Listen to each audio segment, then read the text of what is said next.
తాకట్టులో ఉన్న బంగారాన్ని విడిపించి ఆ రోజు ఆన్లైన్ రేటుకే మేము కొంటాం. Sharma gold company. రాశి ఫలాల గురించి ఒక్కసారి నాకు వివరిస్తారా మీరు? మొట్టమొదటి ఏ రాశి గురించి చెప్తారు? తప్పకుండా. ఇప్పుడు ఇది మనకు వచ్చేది 2025 ఆంగ్ల సంవత్సరాది. ఓకే. అంటే కొంతమంది విమర్శించారు 24 కదా, 24 25 అదే 25 ఆంగ్ల సంవత్సరాది అంటే మనం ఇంగ్లీష్ క్యాలెండర్ అంటే 25లో వచ్చేది 25 ఆంగ్ల 25 కదా, జనవరి 1 25. జనరల్ గా మనము అంటే మరి మీరు ఉగాది నుండి ఎందుకు చెప్పట్లేదు అంటే చాలా మంది ఉగాది వరకు కూడా ఆగట్లేదు, జనవరి 1 కూడా ఆగట్లేదు, డిసెంబర్ నుండి నవంబర్ నుండి అడుగుతా ఉన్నారు అందరూ. ఓకే. ఇప్పుడు క్లయింటెల్ నన్ను అడిగేవాళ్ళు ఏంటంటే గురూజీ ఇప్పుడే చెప్పేసేయండి మాకు, మేము జాగ్రత్తలు తీసుకుంటామని చెప్పి అడుగుతా ఉన్నారు.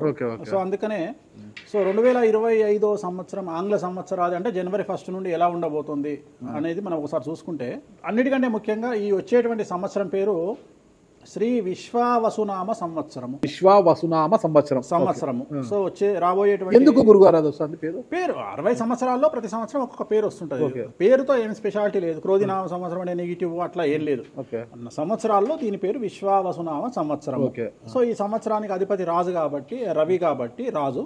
సో రవి మనకు కమాండ్ చేస్తూ ఉన్నాడు కాబట్టి ఈ సంవత్సరం అతి ముఖ్యమైన విషయం ఏంటంటే రాజకీయంగా దేశవ్యాప్తంగా రాష్ట్రాల వ్యాప్తంగా పెను సంచలనాలు నమోదవ్వడము ఈ సంవత్సరం 2025 సంవత్సరం లక్షణాలు. ఎందుకంటే రాజుల మధ్యన రాష్ట్రాల మధ్యన గొడవలు, మరీ ముఖ్యంగా కొంతమంది ప్రముఖ రాజకీయ నాయకులకు మృత్యుగండము, అలాగే అన్ని రంగాలలోకి సెలబ్రిటీలు, సినిమా ఇండస్ట్రీ, రాజకీయము, బిజినెస్, ఎనీ ఇండస్ట్రీ, యువకులు, మరి ముఖ్యంగా మగవాళ్ళు యువకులు 40 సంవత్సరాల వయసులోపు ఉండే వాళ్లకు కార్డియాక్ అరెస్ట్లు అనేటివి ఈ సంవత్సరం అతి ముఖ్యమైన విషయం. ఎందుకంటే ఆల్రెడీ మనం చూస్తున్నాం ఇప్పటికే, కానీ వాటి తీవ్రత పెరిగే అవకాశం ఉంది. కారణం ఏంటంటే రవి కమాండ్ చేస్తూ ఉన్నాడు కాబట్టి. రవి అంటే చర్మము, హార్ట్, కళ్ళు, ఎముకలు. సో కరోనా లాంటి అంత పెద్దది కాకపోయినా ఒక సమస్య, ఒక వైరస్ మళ్ళీ ప్రపంచాన్ని బాధించే అవకాశం ఉంది. అది మరీ ముఖ్యంగా చర్మం మీద దాడి చేసే అవకాశం ఉంది. అంటే చర్మానికి సంబంధించినటువంటి ఒక సమస్యల బారిన పడి ఈ సంవత్సరము జనాలు వైరస్ బారిన పడే అవకాశం ఉంది మరీ ముఖ్యంగా. అలాగే ఇప్పుడు ఇంచుమించు 40 సంవత్సరాల లోపు యువకులకు కార్డియాక్ అరెస్ట్ అనేటువంటివి జరిగే అవకాశాలు కనిపిస్తూ ఉన్నాయి. అలాగే ఈ సంవత్సరం గుండెపోటు వల్ల మరణాల సంఖ్య చాలా ఎక్కువ. ఇదంతా 2025 జనవరి నుంచి ఎగ్జాక్ట్లీ. అలాగే ఈ సంవత్సరము ఎండల తీవ్రత చాలా ఎక్కువ, విపరీతమైనటువంటి ఎండలు ఉండే అవకాశం ఉంది. అలాగే ఈ సంవత్సరాలు ప్రపంచవ్యాప్తంగా అగ్నిపర్వతాల పేలుడు అనేటువంటిది ఈ సంవత్సరం గమనించాల్సినటువంటి విషయం. అలాగే ఈ సంవత్సరం మంచు పర్వతాలు కరగడం వల్ల వాతావరణంలో మార్పులు గమనించాల్సి ఉంటుంది ఈ సంవత్సరం. అలాగే అమెరికా దేశానికి విపరీతమైనటువంటి గాలి తుఫానులు, వరదలు ఈ సంవత్సరం కనిపిస్తూ ఉన్నాయి. అలాగే 1-2 దేశాల మధ్యన యుద్ధ వాతావరణం ఖచ్చితంగా ఉండి తీరుతుంది, లేదా యుద్ధం జరుగుతున్నాయి కదా, అది ఇంకా పెరుగుతుంది. ఇప్పుడు ఉన్నదానికంటే తీవ్రత పెరుగుతుంది అనేది. అలాగే మనకు 2025 సంవత్సరంలో సెప్టెంబర్ 7వ తేదీ 2025 సంవత్సరం ఆదివారం రాహుగ్రస్త సంపూర్ణ చంద్రగ్రహణం ఏర్పడుతుంది. ఇది కుంభరాశికి వ్యతిరేకమైన ఫలితాలు ఇస్తుంది. అలాగే వచ్చే సంవత్సరం అంటే 2025 సంవత్సరంలో మే 9వ తేదీ నుండి సరస్వతి నదికి పుష్కరాలు అనేటువంటివి ఏర్పడతా ఉన్నాయి. ఈ సంవత్సరము రాజకీయ నాయకులకు సంబంధించి మరీ ముఖ్యంగా ఇందాక మనం మాట్లాడుకున్నట్టుగా పవన్ కళ్యాణ్ గారికి ఏలినాటి శని వెళ్ళిపోతుంది. అలాగే లోకేష్ గారి జాతకరీత్యా, పవన్ కళ్యాణ్ గారి జాతకరీత్యా విపరీత రాజయోగం అనేటువంటిది కనిపిస్తూ ఉంది. జగన్మోహన్ రెడ్డి గారికి లేదా రాజయోగం వల్ల? ఇప్పుడు లేదు, ఈ సంవత్సరం లేదు. అంటే 2025 సంవత్సరంలో లేదు. 29 కన్నా ఉందా? అది మన తర్వాత మాట్లాడుకోవాలి. ఓకే. 25లో మాత్రము నేను అనేది ఏంటంటే ఇప్పుడున్న స్థాయి కంటే వీళ్ళిద్దరికి ఇంకా పై స్థాయికి వెళ్లే అవకాశం ఉంది, లోకేష్ బాబు గానీ పవన్ కళ్యాణ్ గారు కానీ. అదే నాకు అర్థం కావడం, వాళ్ళిద్దరు మంత్రులే, నాకు అర్థం కాదు. ఇంకా ఇప్పుడు ఉన్నటువంటి పదవుల కంటే కూడా గొప్ప పదవులను వీరు పొందేటువంటి అవకాశాలు కనిపిస్తున్నాయి. రాజ్యసభ తీసుకుని కేంద్రానికి వెళ్తారా? కేంద్ర మంత్రులు వెళ్తారా? కేంద్ర మంత్రులు వెళ్తారా? పెద్దదే కదా, కేంద్ర మంత్రి అనేది పెద్దది కదా. సో అది ప్రభాస్ గారి జాతకంలో చాలా అనుకూలమైనటువంటి ఫలితాలు, శుభవార్తలు వినేటువంటి అవకాశాలు కనిపిస్తా ఉన్నాయి. వివాహం అవుతుందా చెప్పలేము, ఎందుకంటే తులారాశి కాబట్టి వివాహం కావచ్చు. సో ఫ్యాన్స్ కి ఇది పండగనే, పెద్ద పండగనే. ఓకే. సో ఇది ఓవరాల్ గా ఇంకా బేసిక్ డీటెయిల్స్, అంటే ఓవరాల్ 2025లో ఎలా ఉంటుంది. సో ఇప్పుడు మనం రాశుల గురించి కనుక తీసుకున్నట్లయితే ఎలా ఉంది, రెమెడీస్ ఏంటి? నెక్స్ట్ మూడవది మిథున రాశి. మూడవది మిథున రాశి 2025 సంవత్సరంలో మిథున రాశి జాతకంలో కనుక విశ్లేషిస్తే ఆదాయం 14, వ్యయం 2, రాజపూజ్యం 4, అవమానం 3. ఈ సంవత్సరము విపరీత రాజయోగం అనేటువంటిది మిథున రాశి జాతకులకు కనిపిస్తోంది. ప్రతి పని కలిసి రావడం, ధన రాబడి, వ్యవహారములయందు జయము, ఉద్యోగాలయందు అభివృద్ధి, బుద్ధి బాగా పనిచేయడం, కోర్టు వ్యవహారములయందు లాభము, జయము, అలాగే గురుబలం వల్ల చెడ్డ పేరు పోయి మంచి పేరు రావడం, జనాల్లో విపరీతమైనటువంటి పేరు ప్రఖ్యాతులను పొందడం, మరీ ముఖ్యంగా రాజకీయ నాయకులకు, వ్యాపారులకు, సినిమా పరిశ్రమ వారికి విపరీతమైనటువంటి పేరు రావడం ఈ సంవత్సరం కలిసి వస్తుంది. విద్యార్థులకు ఈ సంవత్సరం అంతా బాగుంటుంది. మరీ ముఖ్యంగా స్త్రీలకు ఈ సంవత్సరం విపరీత రాజయోగం అనేటువంటిది కనిపిస్తుంది.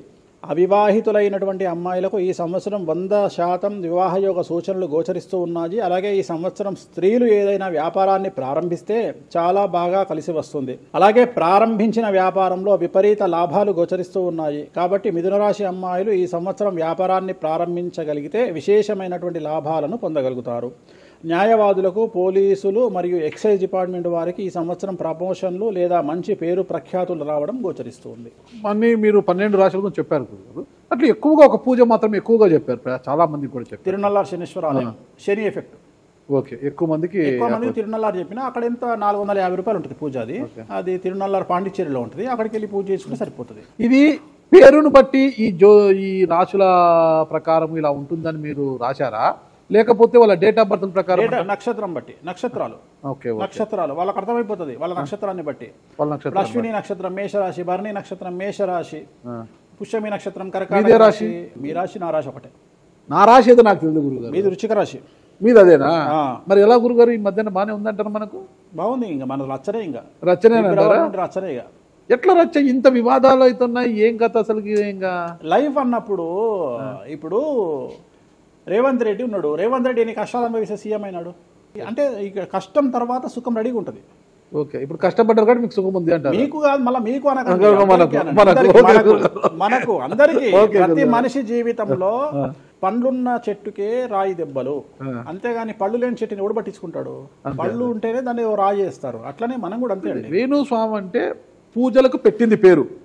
పెద్ద పెద్ద రాజకీయ నాయకులకు, ముఖ్యమంత్రులకు, కేంద్ర మంత్రులకు, పెద్ద పెద్ద వాళ్ళకు కూడా, ఇక్కడ కాదు మీరు అబ్రాడ్స్ కూడా వెళ్ళి పూజలు చేసి వస్తున్నారు. చాలా కాస్ట్లీ స్వామి, చాలా గొప్ప పూజలు చేస్తుంటారు, అంత పవర్ఫుల్ పూజలు. అంటే ఇప్పుడు మీరు చేస్తున్న పూజల మహిమ వల్లనే మీ మీద ఇన్ని వివాదాలు వచ్చినా కూడా మీరు బయటపడగలుగుతున్నారు. 100% పర్ఫెక్ట్. ఇక దానికి ఆన్సరే లేదు. ఇక ఇప్పుడు మనం కొట్లాడాలంటే 10 రకాలు ఉంటాయి. మనం కొట్లాడతలేము. అందుకనే మనం ఒకటే, మన పూజల్ని మనం నమ్ముకుంటున్నాం అంతే, అమ్మవారిని నమ్ముకుంటున్నాం.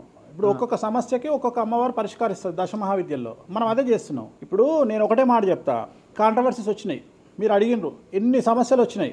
జనాలు ఏం ఆలోచిస్తారంటే వేణుస్వామి ఈ సమస్యల నుండి బయటపడతాడా, పడితే ఎలా పడతాడు? నేను ఒకటే అనుకుంటున్నా, ఇంతమందికి పూజలు చేసి వాళ్ళ సమస్యల నుండి బయటపడడానికి ప్రయత్నించే నేను నాకు వచ్చిన సమస్యను కూడా అదే పూజల ద్వారా బయటపడడానికి ప్రయత్నం చేస్తున్నాం. అంటే వివాదాలు చుట్టుముడుతున్నాయి, సోషల్ మీడియాలో వైరల్ అవుతున్నాయి. ఉమెన్ కమిషన్ మీ మీద ఫిర్యాదులు చేశారు. ఇన్ని చేసినా కూడా ఎక్కడా మీకు ఉచ్చు బిగుసుకోవడం లేదు, బయటపడుతున్నారు. అంటే ఇది మీ పూజల మహిమనా, లేకపోతే ఏమన్నా బ్రైబ్ చేస్తున్నారా? అమ్మవార్లు ఇప్పుడు ఉదాహరణ, మనం తెలుగు రాష్ట్రాల్లో ఉంటాం. వెంకటేశ్వర స్వామి వారు అంటే మనకు తెలుసు. ఇప్పుడు తమిళనాడులో పెరుమాళ్ అంటారు వెంకటేశ్వర స్వామిని.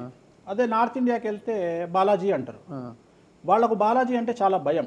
అలాగే మన రాష్ట్రంలో మనకు తెలిసిన వాళ్ళకి కామాఖ్యలో ఉండే అమ్మవారు అంటే భయం. కానీ తెలియని వాడికి భయం ఉండకపోవచ్చు. వాడు ఇష్టం వచ్చినట్టు కామెంట్ చేయొచ్చు అమ్మవారు. చాలా మందికి మీరంటే భయం అనుకుంటా. అంటే మనం చేసే పూజల వల్ల ఉండొచ్చు. ఓకే, నేను అనేది ఏంటంటే, నేను చేసే అదే ఇందాక మనం మాట్లాడుకున్నప్పుడు అదే చెప్తున్నా, వామాచారంలో పూజలు చేయాలంటే భయపడతారు. కారణం ఏమిటి అంటే ఖచ్చితంగా మందును ముట్టుకోవాలి, నాన్ వెజ్ను ముట్టుకోవాలి.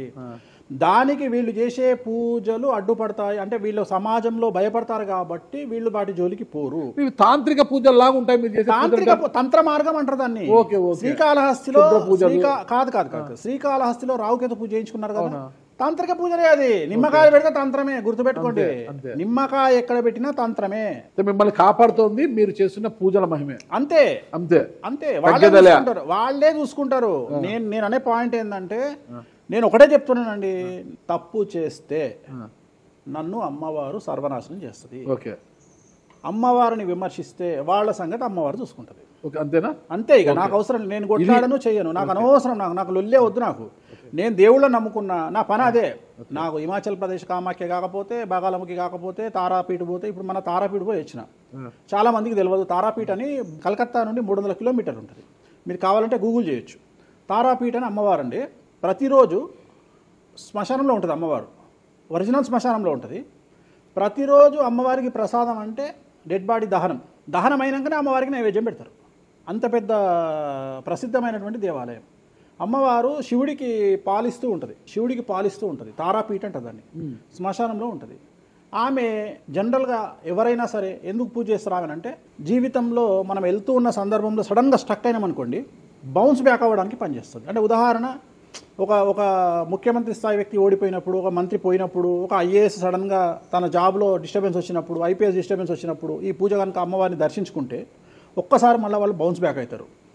అంటే బిగ్ బ్యాంగ్ థియరీ అనేది అక్కడ పనిచేస్తుంది. మనం మళ్ళీ ఒక్కసారి బౌన్స్ బ్యాక్ అయ్యి ముందుకు దూకడానికి అమ్మవారు పనిచేస్తుంది. నేను సజెస్ట్ చేస్తుంటాను చాలామందికి, వ్యాపారంలో స్టక్ అయినప్పుడు, లేకపోతే ఉద్యోగంలో స్టక్ అయినప్పుడు, అట్లా స్టక్ అయినప్పుడు అయితే మీ తారాపీఠ వెళ్ళి దర్శనం చేయించుకోండి. అక్కడ దర్శనమే, పూజలు ఉండవు, జస్ట్ దర్శనమే. అమ్మవారికి పోయి దండం పెట్టుకొని వస్తే చాలు, ఒక్కసారి మళ్ళీ వాళ్ళు బౌన్స్ బ్యాక్ అవుతారు. ఒక్కటే ఒక పాయింట్కి నాకు ఆన్సర్ చెప్పి ముగించేసా, చాలా కాలాతీతమైంది. చివరికి ఇరికిస్తున్నారా ఇది? లేదు, ఏం లేదు. ఇప్పుడు ఏపీలో అంటే గత ప్రభుత్వ హయాంలో, వైసీపీ హయాంలో వీళ్ళ మీద కేసులు పెట్టారు. ఇప్పుడు వీళ్ళ అధికారం వీళ్ళ మీద కేసులు పెడుతున్నారు కదా. ఈ కేసుల పరంపర ఇలా కొనసాగి జగన్మోహన్ రెడ్డి గారు జైలుకి వెళ్ళే అవకాశం ఉంది. వచ్చే సంవత్సరం మే 9వ తేదీ వరకు అవకాశం ఉంది, దాటితే లేదు. ఇది ఓవరాల్గా వేణుస్వామి గారు ఇచ్చారు. మీకు ఏదైనా అనుమానాలు ఉన్నా డైరెక్ట్గా వేణుస్వామి గారికి ఫోన్ చేయండి, మీ అనుమానాలను నివృత్తి చేసుకోండి. థ్యాంక్ యూ గురుగారు, నమస్తే. ఓకే, ఓం నమో వెంకటేశాయ.